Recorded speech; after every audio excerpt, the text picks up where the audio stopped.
Did you know there's a dating site that matches people according to smell?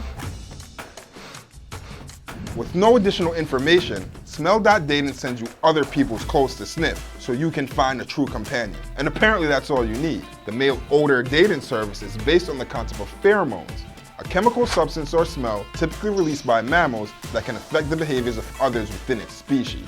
Today we're talking to an organic chemist and the creators of this dating platform to see if we could really communicate through smell and to see if you could find the love of your life based simply on that alone.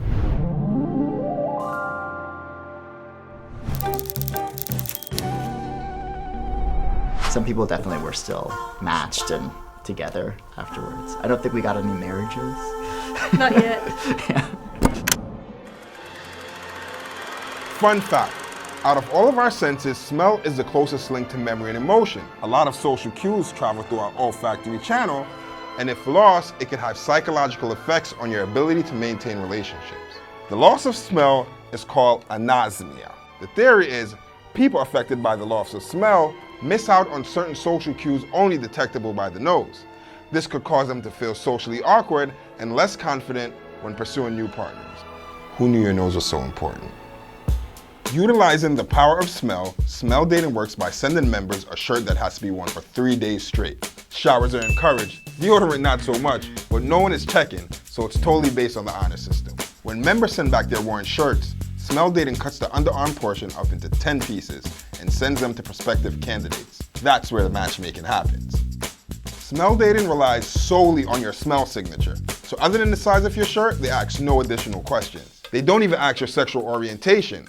According to a study by the Chinese Academy of Sciences, gay men prefer the scent of other gay men, and heterosexual men prefer the scent of women when exposed to anonymous samples of pheromones. So I guess it's safe to say your nose knows. So the way that this project and the way that this process is set up is actually the way that pheromone researchers do research on sort of human subjects. They will, ask people to wear shirts for a number of days. Obviously, it's much more controlled. You can't eat garlic, you can't do smoke, you can't do smelly activities. And then they do the same thing. So then they will ask people to respond to shirt smells of other people. That's how they sort of do research around pheromones.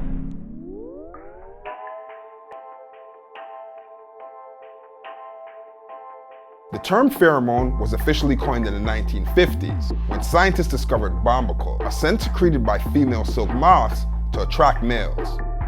Evidence of pheromones in humans came in a 1971 study when psychologist Martha McClintock discovered that roommates' menstrual cycles can be synced through the exchange of smell. A Florida State University study even showed that the scent of menstruation could increase testosterone in men.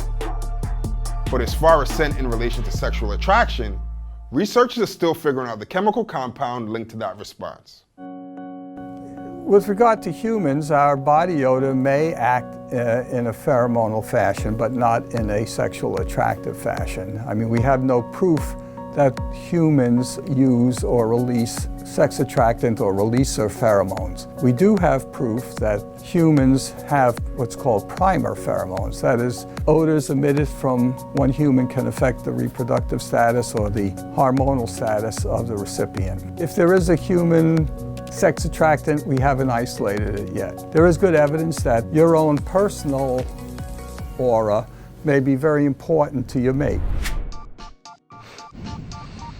While the concept of smell dating may sound weird, it's far from an isolated practice. It's a growing trend where people in New York, DC, California, Paris, and other cities throw smell parties to sniff other people's clothes. Fragrance makers such as Athena Institute and Paris Hilton even put synthesized pheromones in perfumes. They claim it's to help women get back their smell from their 20s that they might not be excreting in their 40s, but it might be more marketing than science. As far as pheromones are concerned, there's obviously still a lot of unknowns and more research needs to be done. What we do know so far, or what studies suggest, is that women tend to prefer the scent of men with different genetics from them, which could be the body's natural response to avoid inbreeding. And as far as smell dating goes, no one did not get a match. Our conclusion from that is that no matter what you smell like, someone thinks that smells nice, which I think is a very sort of reassuring fact, So next, you sit down next to someone on the subway and you're like, you stink, just think maybe that actually is probably a nice smell to somebody. Hey guys, thanks for watching this week's episode of What the Facts. Hope you enjoyed. If you did, make sure you hit the like button and subscribe to our channel. Got a weird body science question? Shoot your shot, drop a comment below, and who knows, we might cover it. Be sure to catch more of this season every Tuesday.